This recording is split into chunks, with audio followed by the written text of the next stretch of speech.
The old bell above the dusty gun store door jingled as she walked in boots, scuffed. Jeans faded, and a quiet confidence in her step. Nobody looked up at first. But when they did, the smirks came fast. A woman walking into a backcountry shooting. Shop alone, asking for range time. It wasn't something the regulars saw every day. One guy behind the counter nudged the other, muttering just loud enough, "Hope she doesn't shoot herself in the foot." A few chuckles followed. She heard it. She said nothing. They called her City Girl before she even introduced herself. But what they didn't know was that this so-called City Girl had spent her childhood with a Marine dad who treated marksmanship like religion. She wasn't there to prove anything. She just wanted to shoot. But sometimes the universe gives you a stage, even if you didn't ask for one. With a coin balanced dead center at 200 meters and every eye in the place watching like it was a show. She took a breath, adjusted the scope, and squeezed the trigger. The moment hung in the air. A shot echoed. No one breathed. When the smoke cleared, the coin wasn't just hit, was torn clean through the middle. Split perfectly. Cleanly, silence, then disbelief. Some jaws literally dropped. One man muttered, "No freaking way." That should have been the end. Of it, right? Just a fluke shot, maybe. A lucky moment. But what happened after that turned this quiet visit to the gun store into something none of them would forget. Because the shot wasn't just skill, and it wasn't just luck. It uncovered a deeper story, one that none of them saw coming. And what she did next, ... Well, that's where things really start to get interesting. Everyone gathered around the shattered coin like it was some kind of relic. One of the older guys picked up the two halves, turning them over in his hands, still not believing what he was seeing. "That's not even possible," he muttered. But there it was. Proof. And yet, even with that perfect shot, they didn't know her name. She hadn't told them.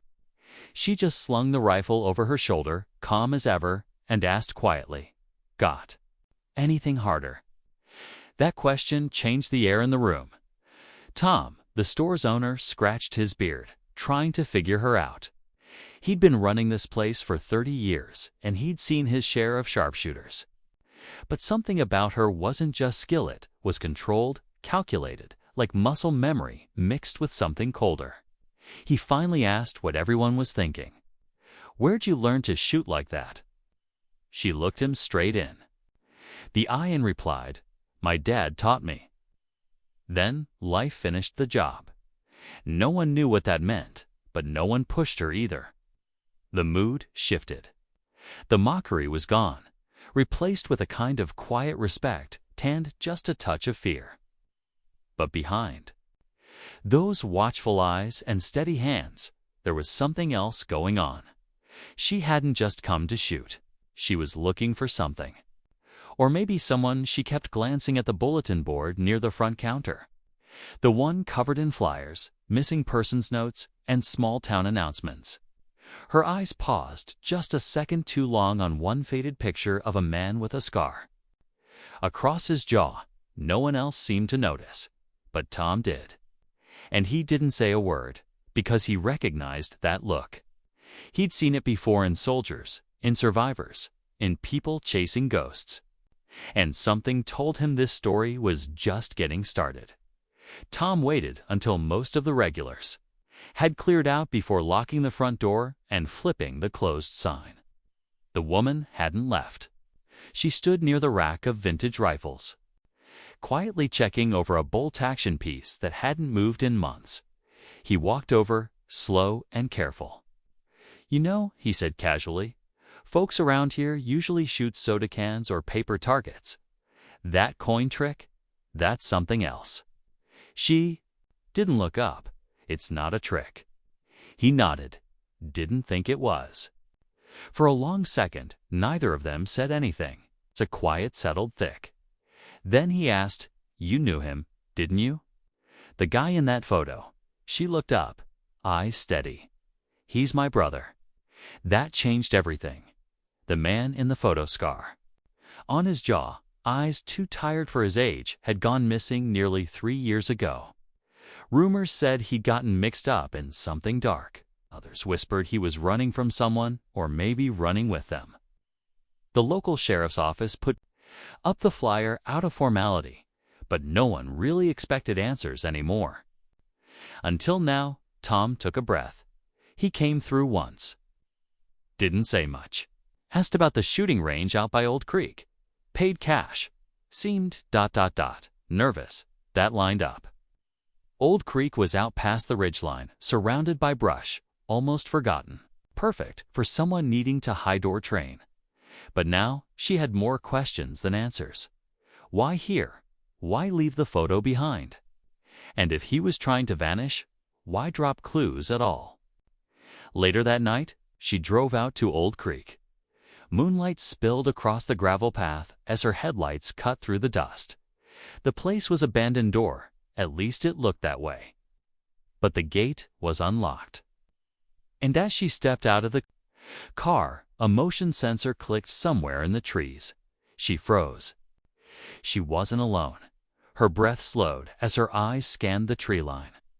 The air was too still, too quiet for a place that had just blinked to life with a sensor. She crouched low, instinctively placing her hand near her sidearm knot, out of fear. But habit, her father had taught her early. Never walk blind into silence. She moved along the fence line, boots soft against the dirt, every step calculated. That gate hadn't been opened by the wind. Someone was watching. A faint, metallic click echoed near the tool shed up ahead to Clean to Be Wildlife. She ducked behind an old tractor, its rusted frame giving just enough cover. Her heart pounded, not from panic, but from the weight of the unknown. Was it him? Was it her brother? Or someone who didn't want her finding him? Back at the gun shop. Tom sat at the counter, replaying her words over and over. He'd made some calls after she left, old friends. One of them mentioned a name he hadn't heard in years: Marcus Vell, a private contractor, ex-military, rumored to be part of an off-grid training outfit out near Old Creek. If that was true, things were about to get complicated. Back in the woods, she reached the shed and slowly pushed the door open. Dust swirled in the moonlight. Shelves lined with expired supplies, shell casings, even hand-drawn maps pinned to a board. Her eyes locked onto a note, scrawled in a familiar hand. If you found this, it's already too late. Behind her, a twig snapped. She spun, gun raised too. Late, a flash of movement, then pressure against her shoulder. Someone tackled her to the ground, hard. The gun skidded out of reach. She struggled, not outmatched, but caught off guard. The figure above her wore a mask, but the voice was unmistakable. "Why did you come here?" It was him. Or at least, it sounded like him. But something about his voice felt ... wrong. Her pulse jumped. That voice jumped at his tone, his edge, but something was off, too forced, too rehearsed. She stared up at the masked figure, breath shallow. "Eli," she whispered, unsure if she wanted the answer. The man paused. A flicker of recognition passed through his body, just for a second. Then he pressed a finger to her lips and whispered, "Not here. Cameras." Before she could speak, he yanked her up and shoved her toward the back of the shed. The old wooden panels swung open, revealing a narrow passage descending underground. She hesitated, but he gave her no choice. Go now. The air turned colder as they descended into darkness, lit by faint red emergency bulbs. Every step echoed. She could feel tension radiating off him, even without seeing his face. At the bottom of the steps was a small concrete room filled with gear, satellite radios, food rations, and a wall of printed documents. Some pages had red circles around names. One of those names was hers. She spun to face him. "Why is my name on that wall? What the hell is this?" he pulled the mask off.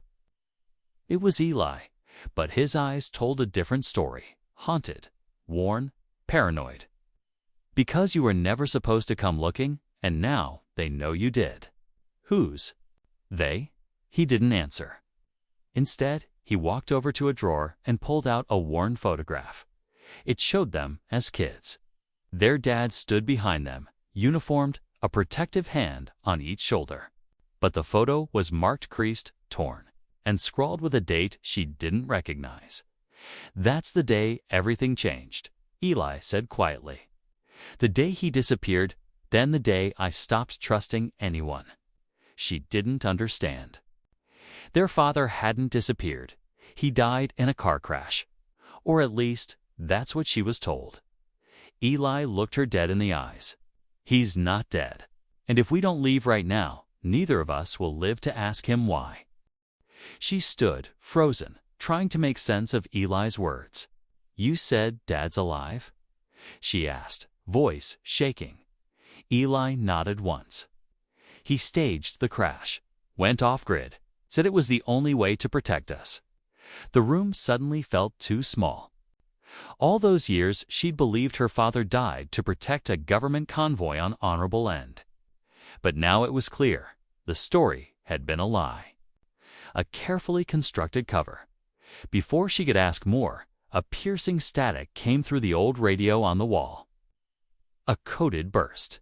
Eli paled. "They're here." He grabbed a pack and tossed her a pistol. "We've got 5 minutes. Follow my lead." They shot back up the tunnel, exiting through a camouflaged hatch behind the shed. Night had thickened, and shadows moved fast through the trees. Red lasers flashed briefly through the dark, sweeping left and right. Whoever they were, they weren't. Local, she could feel it, these men were trained, surgical. And silent lead her through a dry creek bed, cutting toward a ridge. Halfway up, gunfire cracked through the air. They dropped, crawling toward a fallen log. "They're not after me anymore," Eli whispered. "They want you." You coming here triggered something. They didn't have time to ask why. One of the figures broke into the clearing, rifle raised. She didn't hesitate. She aimed, squeezed, hit. Center mass. The figure dropped. Another came from the left, but Eli took him down clean. When they finally reached the ridge, headlights appeared in the distance. A single vehicle. Eli narrowed his eyes. "That's him," he said. Their father. Stepped out. Older, but unmistakable. "You shouldn't have come," he said, voice steady. "Now they'll never stop. What is this?" She shouted, "Why fake your death?" But before he could answer, Eli turned his gun not on their father, but on her. "I'm sorry," he said, eyes torn. "But I made a deal. Only one of us gets out." Her heart sank as Eli raised the gun, his hand trembling. "You don't have to do this," she said quietly. "Whatever deal you made, it ends here." Her father stood frozen between them, guilt etched deep in his face. "Eli," he said firmly, "this wasn't the plan. You were supposed to bring her in, not choose sides." But Eli's hands began to shake harder. His eyes welled up. "I didn't know they'd come after her.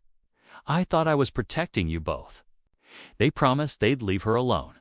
She stepped forward slowly, eyes locked on his. "Then choose now." Not them, not the deal. Us. For a moment, time stopped. Then Eli dropped the gun. A helicopter roared overhead, its spotlight cutting. Through the darkness, armed figures poured into the clearing, shouting commands. But their father stepped forward, hands raised, speaking into a radio clipped to his belt. "Extraction confirmed. Target safe. Stand down." Confused and shaken, she looked to him. What is this? He finally told the truth. He hadn't just faked his death, he had been deep inside a rogue intelligence network, trying to dismantle it from within. Eli had been used, manipulated into becoming their tool. But when he saw her name on that list, he knew the agency had crossed a line. You were the leverage, her father said softly. But you flipped the game. Later, as dawn broke over Old Creek Ridge, the dust settled. Eli was taken into protective custody, his testimony the key to taking down the shadow group that had haunted them for years. Their father vanished again, this time for real. She returned to the gun store days later. Same boots, same calm. But now when she picked up a rifle, people watched with quiet respect. She never missed, and she never looked back.